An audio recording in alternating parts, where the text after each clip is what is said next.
ఆచి చికెన్ మసాలా. పెళ్లి సందడి, బాజా భజంత్రీలు, బంధుమిత్రుల కోలాహలం అంతా ఎంతో ఆనందంగా ఉంది. వధూవరులను ఆశీర్వదించడానికి బంధువులంతా స్టేజ్ మీద క్యూ కట్టారు.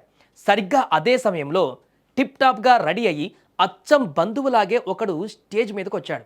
ఎవరు ఊహించని విధంగా పెళ్లి కూతురు బ్యాగ్ని క్షణాలను మాయం చేసేశాడు. రాజస్థాన్లోని జైపూర్లో జరిగిన ఈ ఘటన ఇప్పుడు సోషల్ మీడియాలో తెగ వైరల్ అవుతుంది.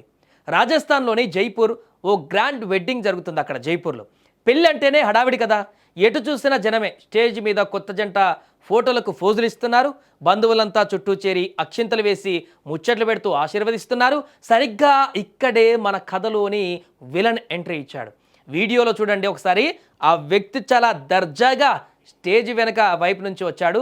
అతను వేసుకున్న బట్టలు, అతని బాడీ లాంగ్వేజ్ చూస్తే పెళ్లి కొడుకు తరపు చుట్టమో లేకుంటే పెళ్లి కూతురు తరపు దగ్గరి బంధువు అన్నట్టుగా అనుకుంటారు అంతా.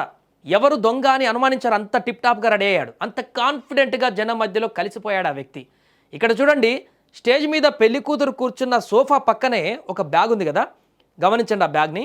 బంధువులంతా ఫోటోల హడావిడిలో పడ్డారు. ఇదే అదునుగా భావించిన ఆ దుండగుడు నెమ్మదిగా వెనక నుంచి వచ్చాడు. ఎవరికి అనుమానం రాకుండా తన సొంత బ్యాగ్ తీసుకున్నట్టుగా ఈజీగా పెళ్లి కూతురు పక్కన ఉన్న బ్యాగ్ని చేతిలోకి తీసుకున్నాడు. చుట్టంలో వచ్చిన వాడు చేతి వాటం చూపించాడు.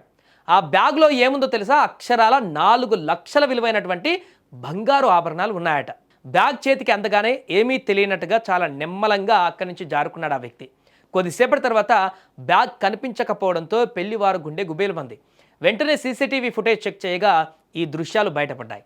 బాధితులు వెంటనే పోలీసులకు ఫిర్యాదు చేశారు.